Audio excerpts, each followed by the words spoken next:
Estamos en una serie de predicaciones en la primera carta del apóstol Pablo a Timoteo. La primera epístola de Pablo a Timoteo, y este es el sermón número 15 de la serie. La serie se titula Aprendiendo a conducirnos en la casa de Dios. Debo decir que ese es el sermón número 15 de la serie, pero algunos que iniciaron la serie, lamentablemente, no quisieron seguir aprendiendo con nosotros cómo conducirnos en la casa de Dios. La iglesia es la casa de Dios. Y nosotros, como creyentes salvados por la gracia que tenemos el Espíritu Santo, debemos desear aprenderlo. Pero primero debemos reconocer que no sabemos todo, ni lo hacemos todo perfectamente, y que por eso vamos a la Escritura rogándole a Dios que Él con su Espíritu nos enseñe cómo conducirnos en la casa de Dios. Para esto envió el apóstol Pablo la epístola a Timoteo.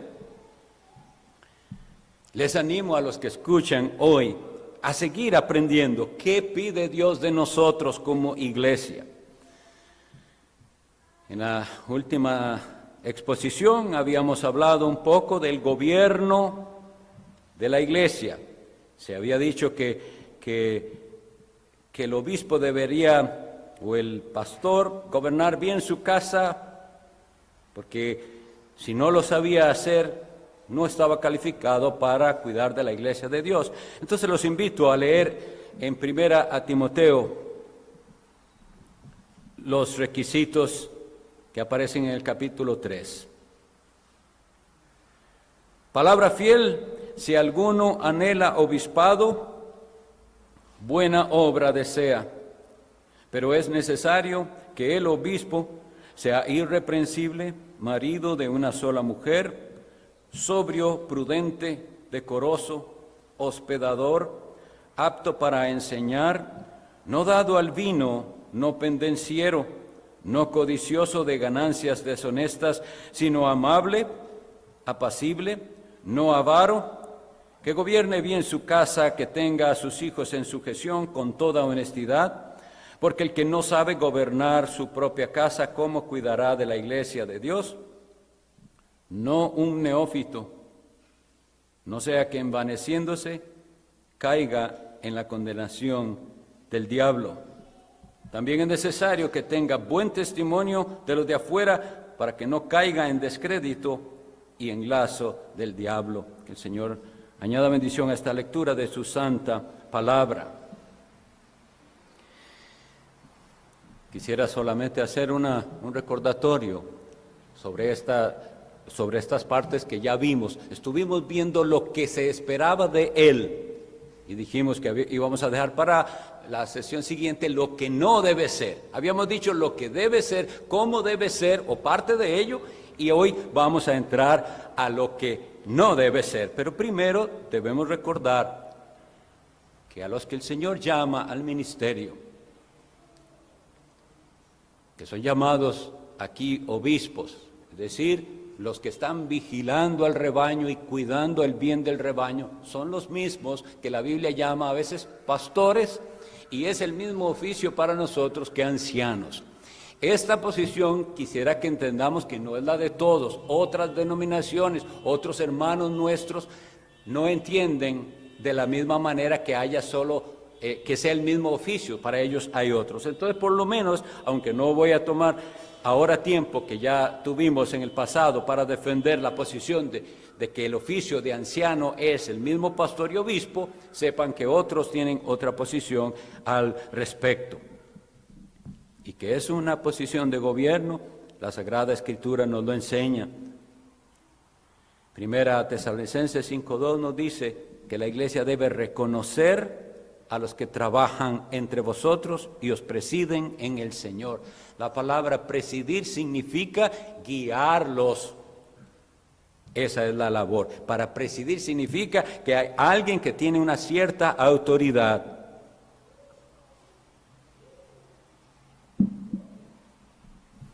La comparación que se hace aquí, que si el obispo no gobierna su casa, no puede cuidar, me pareció muy interesante ver el significado de esa palabra cuidar.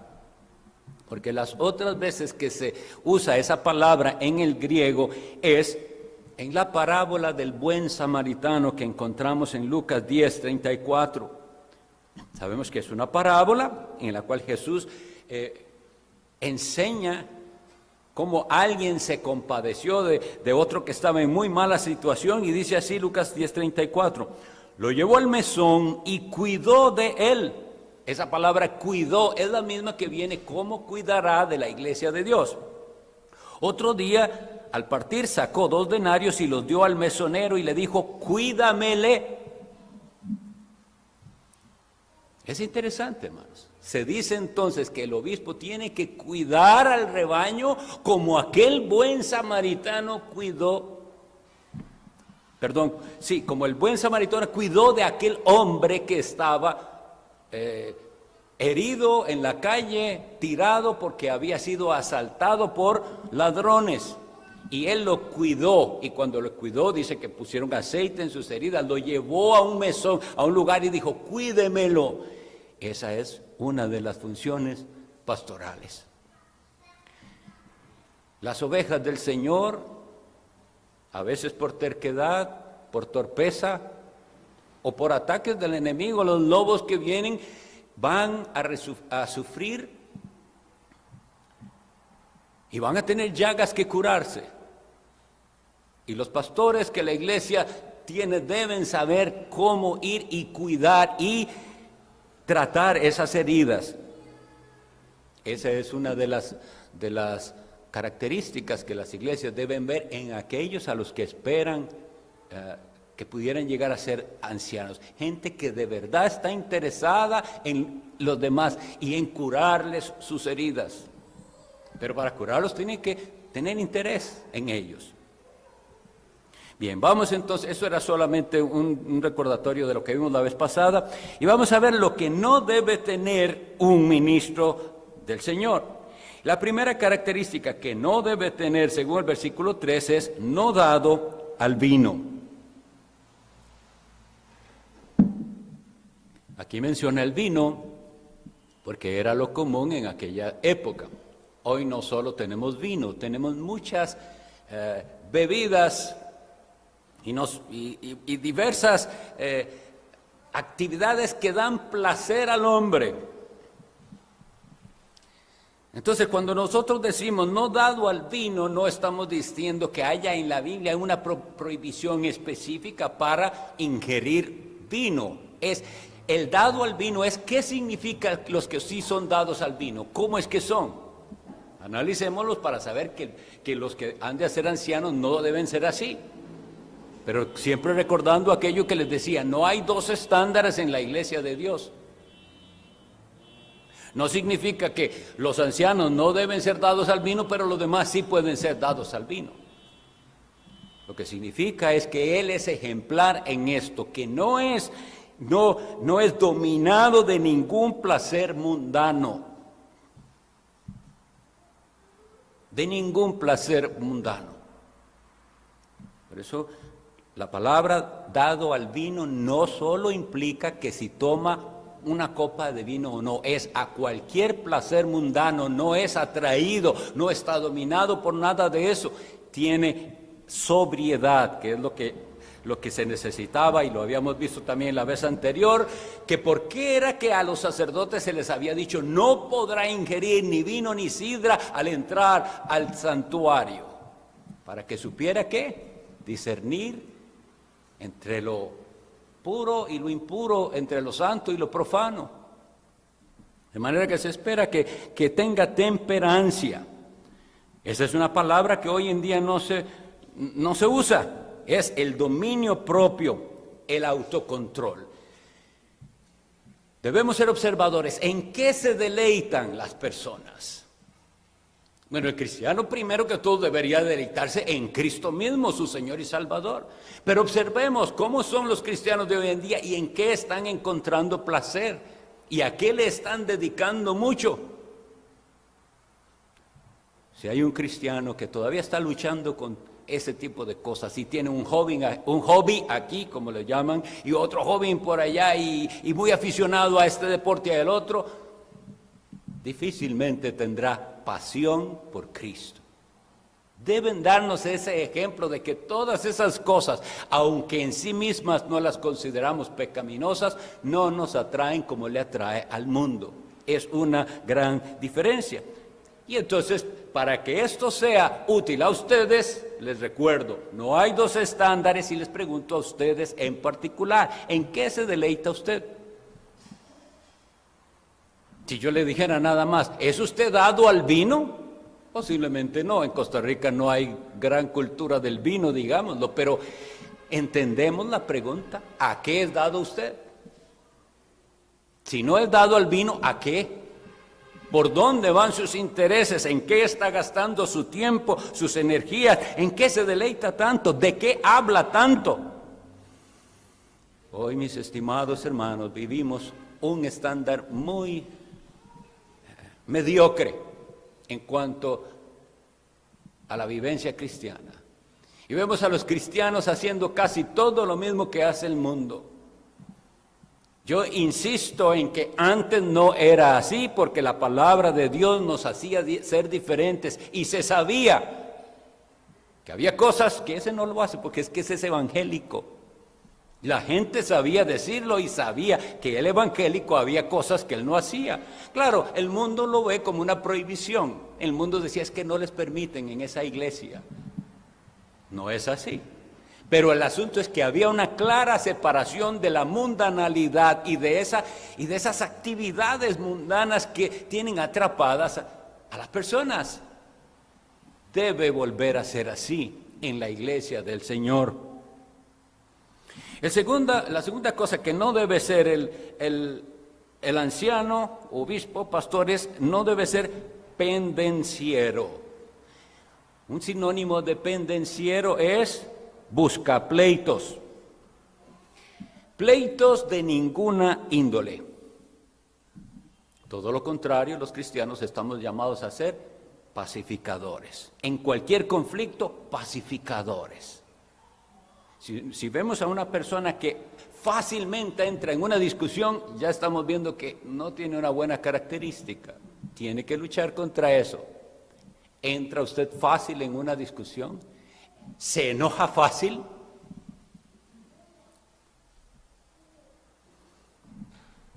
Este es un tema digno de analizarse, ojalá aparte y ampliamente, porque las personas son, y en cada una de estas veremos que es fácil encontrar excusas en la misma Biblia para practicar pecados.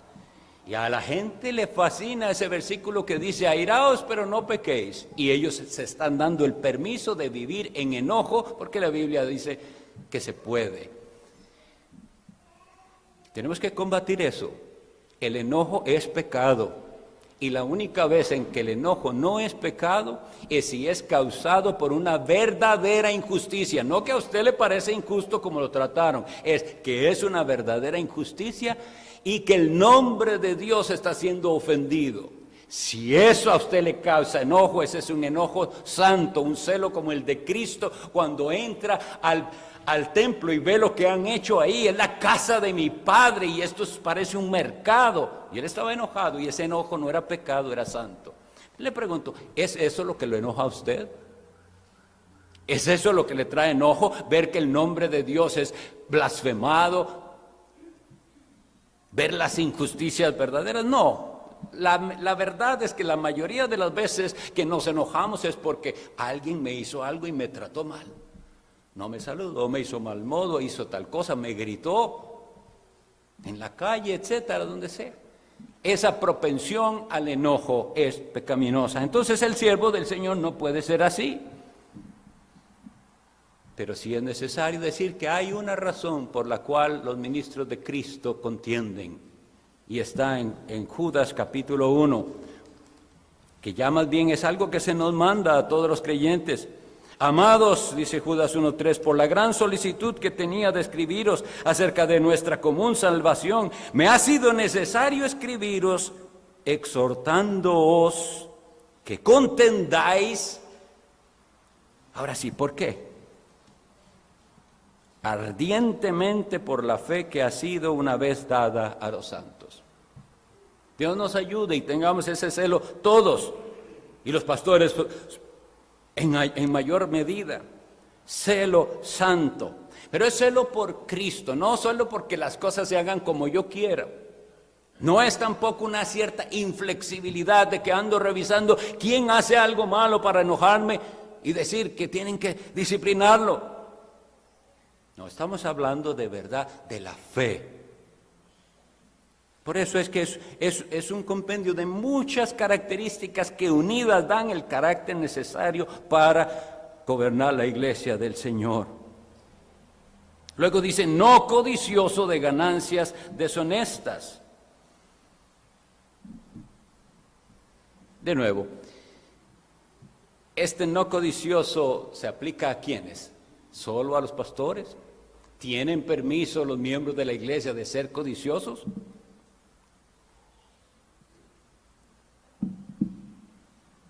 Hoy leíamos como motivación para la ofrenda, algo que la gente quiere hacerse sordo. Es como si no lo hubiéramos leído, pero ahí estaba proyectado. Contentos con lo que tenéis ahora. Estamos retados a eso. Pero la gente quiere más y más y más.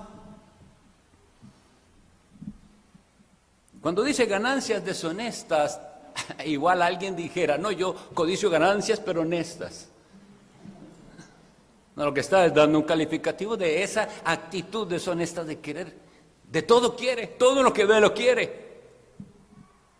No puede simplemente alegrarse de que otro tenga, sino que lo que otro tiene, él lo quiere también. Por eso dice, no avaro, no materialista. Contentos con lo que tenéis ahora. Yo hacía esa prueba en otra predicación, que nos exponía cómo es nuestro corazón. ¿Quién hay que cuando anuncian este mes va a haber aumento de salario, él levante la mano y diga, no jefe, yo con lo que me están pagando estoy bien? Nunca es suficiente. Si le aumentan esa semana y la siguiente semana dicen que vuelven a aumentar, nunca es suficiente. Ese es contra lo que nosotros tenemos que pelear, porque así es nuestro corazón. Pero cuando Dios actúa en el corazón, no hay esa actitud. Miren, esto tiene que cambiar en nuestra vida, no solo en los pastores, en todos. ¿Por qué tiene que ser siempre lo último, lo más caro, lo más lujoso? No debe ser. No debe dar, debería realmente el cristiano huir de excesos y huir de lujos. Yo hablo a una congregación en la que yo sé que yo sepa no hay millonarios aquí, pero la tendencia puede estar en el corazón. Usted tiene el dinero para comprar un carro. ¿Cómo va a escoger? Puede escoger ese carro carísimo, con el cual va a tener que pagar un marchamo altísimo, para entonces presumir de su carro. O puede comprar un carro bueno, bonito y que dice, y me alcanza para ayudar a otros. Y me alcanza para dar una ofrenda especial con tal o cual motivo. Hermanos, mientras nosotros estamos aquí, tenemos hermanos en otras partes en situaciones dificilísimas. Pero el materialismo nos hace inconscientes y nos sentimos pobres. En la Sagrada Escritura, el pobre era un desposeído que muchas veces no tenía más que la ropa que andaba puesta. Eso era ser pobre. Pero nosotros, vaya, ¿cuáles zapatos me pongo? Un par de zapatos era lo que poseía alguien si tenía zapatos. Pero todo esto ha venido, lo que podía ser una bendición, que haya ropa y zapatos y comida, deja de ser bendición cuando eso toma ese lugar en su corazón. Porque la Sagrada Escritura nos dice, y lo veremos en su momento aquí mismo en la epístola, la raíz de todos los males es el amor al dinero, el cual codiciando algunos se extraviaron de la fe y fueron traspasados de muchos dolores. Yo sé, hermanos, que muchas de las características que leemos descalifican a muchos que son pastores. Pero creo que la mayor en nuestro contexto es esta avaricia. Porque los pastores no solo no es que aman el dinero, enseñan a sus congregaciones a amar el dinero y a ser avaros. Y a estar haciendo tratos con Dios y pensando que Dios les tiene que devolver no sé cuánto por la ofrenda que dieron. Los pastores deben ser ejemplos de sobriedad, nada de lujos. Ahora bien, a veces, y esto es necesario aclararlo, a veces los pastores recibimos regalos. Y anda uno con una camisa cara que uno jamás se hubiera comprado porque alguien se la regaló. Y entonces la gente pudiera, como ocurre, se ve la marca que anda el pastor de camisa. Esa vale como 50,000 colones. Entonces también se pide de todos que seamos sobrios. Usted puede ver un hermano vistiendo así y de verdad se lo regalaron en Navidad, etcétera. No nos pongamos en ese lado tampoco de estar viendo qué tiene el otro, si es de lujo o no. Lo que estoy hablando es del corazón. ¿Dónde está su corazón? ¿Ahí en los lujos? ¿En esas cosas que pudiera usted optar por algo menos? ¿O ya cayó en eso como todo el mundo? Ese es el Dios hoy, el materialismo, al que se postra el mundo entero y gran parte de los que se dicen cristianos. No puede ser así. La otra característica que habíamos dejado, que no habíamos considerado la vez anterior, es apto para enseñar. La palabra griega la van a conocer, es bastante usada incluso en español, didácticos. Eso significa apto para enseñar, didácticos. El que va a guiar a la iglesia del Señor tiene que tener un conocimiento de su Biblia, debe conocer su Biblia. Más que toda otra cosa, debe conocer su Biblia. Tiene que tener conocimiento para poder transmitirlo. Pero no puede ser un ignorante de todo lo demás. Tiene que conocer la historia universal. Tiene que conocer qué ha pasado en los miles de años antes de que nosotros llegáramos a este mundo. Y la historia le ayudará a entender el contexto en el cual le ha tocado servir. Hay un libro que yo leí con mi hija, se llama La historia del protestantismo en Costa Rica. Y yo le recomiendo a todo creyente cristiano de costarricense, y más si aspira al pastorado, que debe conocer cómo llegó aquí la primera Biblia. Usted dice, ay sí, la Biblia y la quiero mucho. Sí. ¿Quién trajo la Biblia? Ignora hasta eso.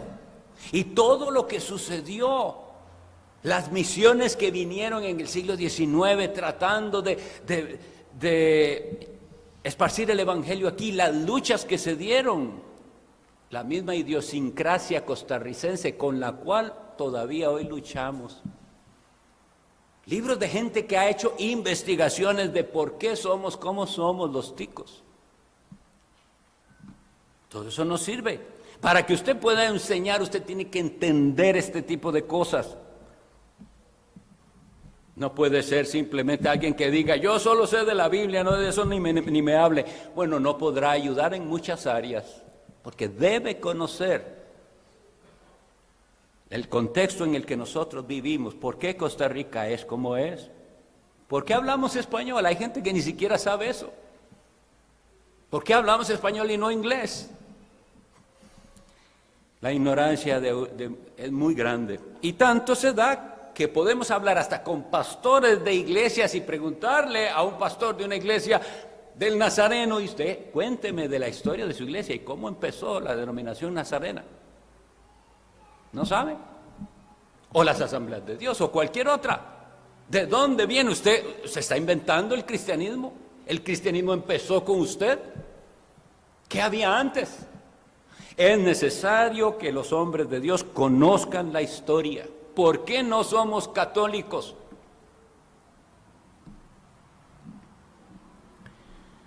Todas estas cosas son muy necesarias y tenemos que sentirnos retados a estudiarlas. Y poco a poco los ministros del Señor lo van transmitiendo datos. Por ejemplo, ahora que les hablé de la primera Biblia, les dejo para que indaguen más. El primer hombre que trajo una Biblia en español a Costa Rica se llamó William Le Lacheur y no era un pastor, él era un negociante inglés y fue el que llevó nuestro café a Inglaterra. Pero ¿saben qué? Hubo tiempos donde Costa Rica ni siquiera podía comerciar con un país que no fuera católico. Entonces, nunca íbamos a salir de la pobreza, solo podíamos comerciar con Italia, Portugal, España, pero todos Inglaterra o los países nórdicos o así, no se podía. Y él lleva nuestro café y él aprovecha y trae una Biblia y ¿sabe qué hace? Se la regala al presidente de aquella época. Dios usa eso y comienza a abrirse la puerta del Evangelio. Alguien quiso usar su trabajo, su vocación, y no decir, bueno, allá no envían misioneros, yo lo que soy es transportista, tengo barcos que transportan, y ya, hago lo que Dios me ayuda a hacer. No, él aún en su trabajo sirvió al Señor. Y con respecto a esto del conocimiento, ustedes saben que la Biblia no fue escrita en español.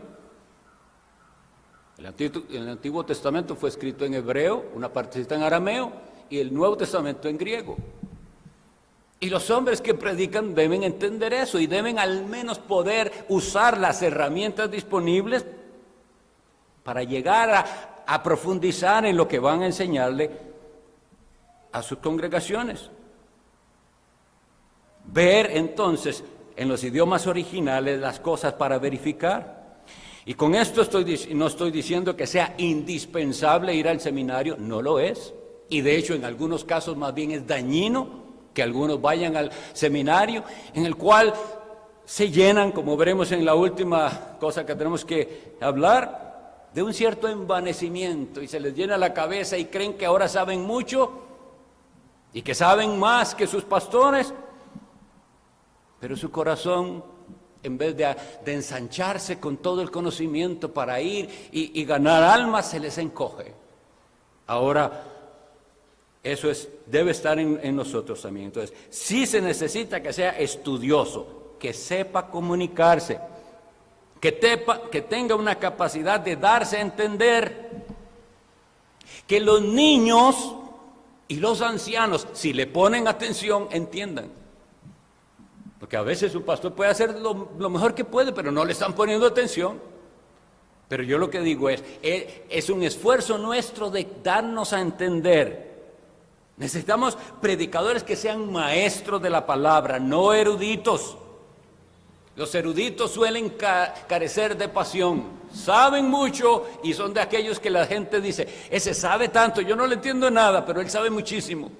¿Y para qué sabe alguien muchísimo si no puede transmitir lo que sabe? Necesitamos entonces hombres que sean didácticos, como dice aquí, capaces, con esa aptitud para enseñar, lo cual se puede desarrollar.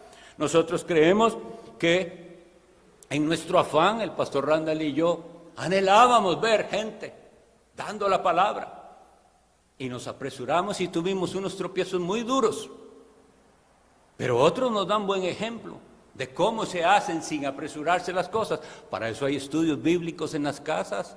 Para eso hay otros momentos en los cuales se le escucha y ve si va avanzando. Y después se le puede dar oportunidad en la iglesia para que esa iglesia sea la que eventualmente diga si tiene capacidad para enseñar o no. Porque sí, uno puede tener las grandes esperanzas en una persona y después desilusionarse de ella. Esto se hace, como sabíamos, en oración. Lo otro que dice aquí, que no debe ser, es en el versículo 6, un neófito. Y esa palabra es casi igual en el griego neófito, neófuto. Realmente significa un principiante, pero la raíz de la palabra es muy interesante, porque significa esto, que no tiene raíces. Entonces lo que tenemos que pensar es una planta que está recién plantada, entonces sus raíces no están bien agarradas todavía, no son muy profundas. Entonces, aunque vemos una persona que sí parece que tiene bastante conocimiento, puede verificarse que es un neófito por sus raíces, que todavía un semestre estaba como por este lado y el otro por allá, y un año fue preterista y el otro fue otra cosa, y todas esas corrientes como que todas lo atraen. El que ya tiene raíces está en lo que está y ha afirmado su doctrina, su posición doctrinal, de tal manera que no es fácil moverlo. Obviamente tiene que tener disposición de escuchar una exposición de la palabra que le pueda llevar a una posición diferente. Estamos hablando de posiciones doctrinales válidas dentro de la ortodoxia. Pero si hay personas que no han llegado a ese punto, se les da un cargo así, puede ser muy dañino para la iglesia. Y la iglesia tiene historia de pastores que llevaron a sus iglesias de acá para allá. Y iglesias que se dividieron precisamente porque sus pastores no tenían raíces firmes. Entonces un año eran una cosa y el otro año eran otra. Qué triste es tener que afirmar que esa es la realidad de muchas iglesias. Los pastores, como no conocen la palabra de Dios ni tienen raíces profundas, usted no sabe qué va a creer esa iglesia el otro año. Este año iban por aquí, pero el otro año, y peor aún cuando creen en el llamado mover del Espíritu. Entonces el Espíritu los mueve ahora para allá y no saben dónde van. Cuando el hombre de Dios no es un neófito, sino que tiene raíces profundas, la iglesia sabe para dónde va, su liderazgo sabe por dónde guía esa iglesia. Y si usted, y ojalá hiciera el Señor eso con nosotros, que si el Señor nos da vida aquí 20 años, la gente que visite dice, yo visité esa iglesia hace 20 años y van por el mismo rumbo que iban, detrás de Cristo y de su palabra. No, ahora son más permisivos, ahora permiten esto que antes no permitían, etcétera, etcétera, lo cual pasa en muchas iglesias buenas que conocimos. Las conocimos siendo buenas, con buenos predicadores, y con el tiempo van descuidándose aquí y allá. Cuando nosotros hablamos de cosas así, tenemos la tendencia de tomar esa posición y de que estamos hablando de otros, estamos criticando a otros pastores, otras iglesias.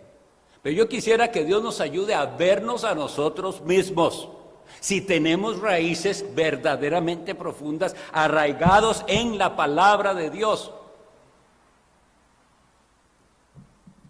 Es fácil hablar de los demás, y esa es una de las razones por las cuales las iglesias no progresan, por estarse siempre comparando con otros que son peores que ellos. Y lo mismo pasa si usted, mi hermana, se compara con una esposa peor que usted, y hermano con un esposo o padre peor que usted. Por eso nuestro estándar debe ser la Sagrada Escritura, la palabra de Dios. Y ahí sí que vemos que nos falta mucho. No nos sentimos en esa posición alta y de ver a otros por debajo del hombro porque ellos hacen esto así o asá. Con respecto a esto es uno de los difíciles parámetros, porque ¿cómo saber si alguien es un neófito? No tiene que ver exactamente con cuántos años tiene de ir a la iglesia o de estar en la iglesia. Lamentablemente eso es así. Hay personas que tienen mucho tiempo de ir a la iglesia y son neófitos, pero a algunos concede Dios que en poco tiempo se afirman en la fe y son gente dignas de imitar. Entonces, en cuanto a lo que hemos hablado, estos dos, sobre todo estos dos últimos, apto para enseñar y no un neófito, hay un gran margen para mejorar. No seamos apurados para decir, predicó tal hermano y entonces dice, yo no le entendí, ese sí que no. Tiene que ser paciente. Puede mejorar, puede mejorar. Entonces, o a veces la gente piensa que estamos hablando de estilos, porque ustedes se acostumbran a cierto predicador. Y otro viene y no predica de esa misma manera. No estamos hablando de estilos. Claro que hay mejores estilos que otros. Y hay hombres que son excelentes oradores, elocuentes. Ustedes que han escuchado predicadores de la República Dominicana, que yo digo, esos hermanos tienen dones. Claro que sí, los reconocemos. Pero si usted se acostumbra mucho a eso y después oye otra cosa, ya no le llega al pastor tal al cual usted se ha acostumbrado. Eso no es lo que nosotros tenemos que evaluar como apto para enseñar. Es esto. ¿Cómo toma la Escritura y se la explica a usted de manera que usted la entiende y le ilustra para que usted ahora entienda qué pide Dios de mí? Eso es. Que usted después de todo eso vaya entendiendo qué pide Dios de nosotros. Entonces Él es apto para enseñar. Pero si usted escucha una predicación, por más emotiva que sea, o llena de información, y usted no entendió, pudiera ser que el hombre no es apto para enseñar. No 100%, porque la culpa podría ser suya, que no pone suficiente atención, que no viene con el corazón preparado. ¿Cómo venimos aquí a la casa de Dios? ¿Hemos preparado el corazón? Por eso es que hacemos esas pausitas de oración. Señor, auxílianos, porque vamos a tener una guerra mental. El pastor va a estar hablando y yo voy a estar divagando y pensando en algo de la casa del lunes, de lo que sea. Y esa es la manera en que Satanás roba bendición. Entonces ya no es problema de que el hombre no era apto para enseñar, es que usted no ha dado la batalla. Voy a terminar, porque para que nos dé tiempo, tenemos esta mañana el gozo de tener un bautismo, pero entonces me da chance para dar uno más. Dice así: es necesario que tenga buen testimonio de los de afuera para que no caiga en descrédito y en lazo del diablo. Vamos a hablar de este descrédito y del lazo del diablo. Y primero quisiera preguntar, ¿qué tanto le importa a usted la posibilidad de ser tropiezo para otros?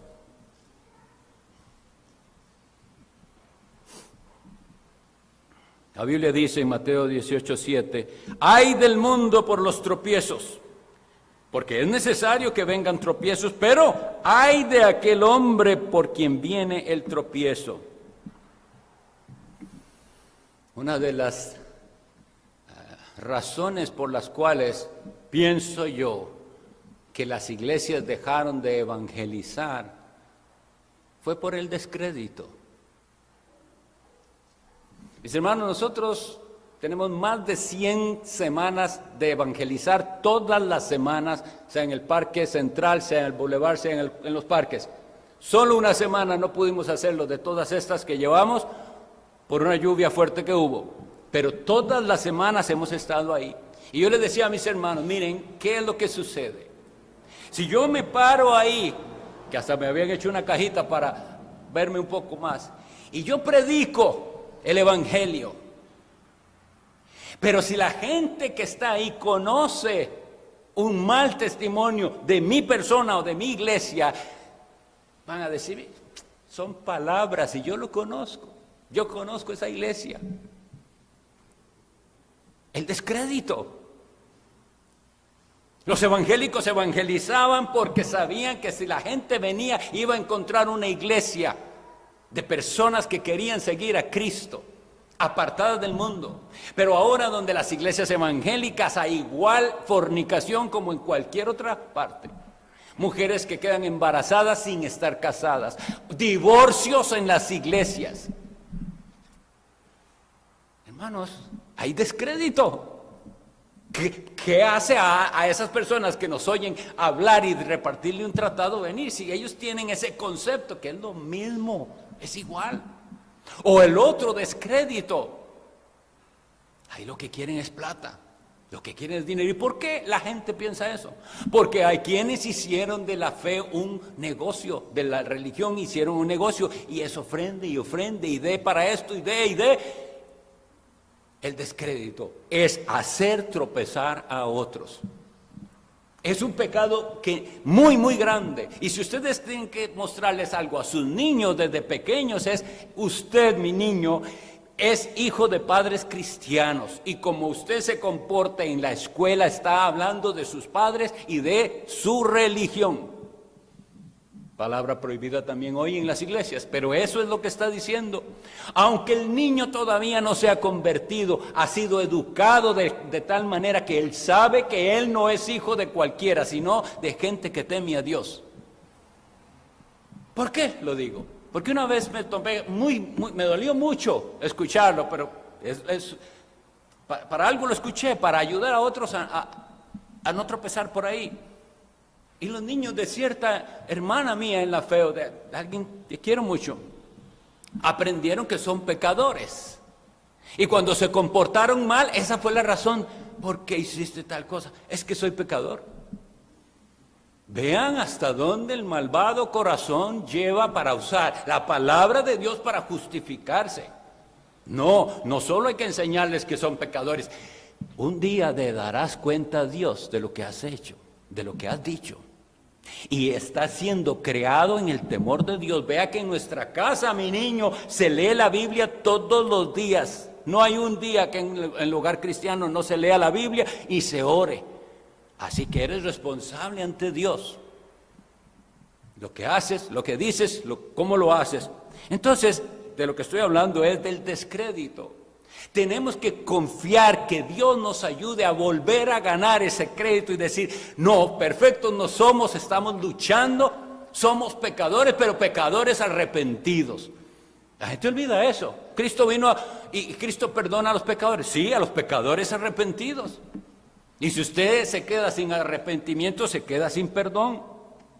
Entonces, que Dios conceda hombres que con limpia conciencia pueden pararse en donde sea y predicar el Evangelio. Les digo, mis hermanos, todo esto nos lleva a la conclusión también de que hay pastores mejores que otros. Pero la principal característica que nosotros debemos buscar en los hombres que Dios haya de guiar esta iglesia, que no vamos a estar para siempre aquí, bueno, yo menos, y Randa que es joven, pero se necesitarán ancianos. ¿Qué vamos a esperar de ellos? Esto. Pero ¿cómo lo resumimos? Yo lo diría así: que tema a Dios y que camine con Dios. Si ese hombre puede tener y tendrá deficiencias aquí y allá, pero si teme a Dios y camina con Dios, ese hombre nos llevará siempre hacia Cristo y deseará él ser mejor. Una de las razones también por las cuales existen las conferencias pastorales, y les pido que apoyemos esto siempre en la medida de lo posible, es esos espacios que tienen los pastores de ir y reunirse con otros pastores y recibir enseñanza y estar con otros pastores es muy útil. La Sagrada Escritura dice: como el hierro aguza el hierro, así el hombre aguza el rostro de su amigo. Los pastores pueden mejorar. Iglesia de Dios, facilite que los pastores puedan mejorar. Y la principal tarea de la iglesia: ore mucho por ellos, ore mucho por los pastores y por los futuros obreros, y facilite todo lo que sea necesario para tener buenos ministros. Pero si los ministros no tienen los recursos para hacer lo que necesitan, si no se pueden dedicar al estudio. Yo un día oí una cosa que hasta me impresionó, cuando John MacArthur hace como 50 años fue llamado a ser pastor de la iglesia Grace en California. Una de las condiciones que les dijo, porque a ellos les encanta, predica lindísimo, claro que sí, excelente hombre de Dios para predicar, y lo queremos de pastor. Sí, bueno, yo necesito tantas horas solo para estudiar. Entonces, facilitemos que los hombres de Dios puedan dedicarse a la obra del Señor y que lo hagan con el crédito necesario, sin descrédito. Y todos nosotros apoyemos la obra de evangelización con un testimonio de vida. Vamos a orar.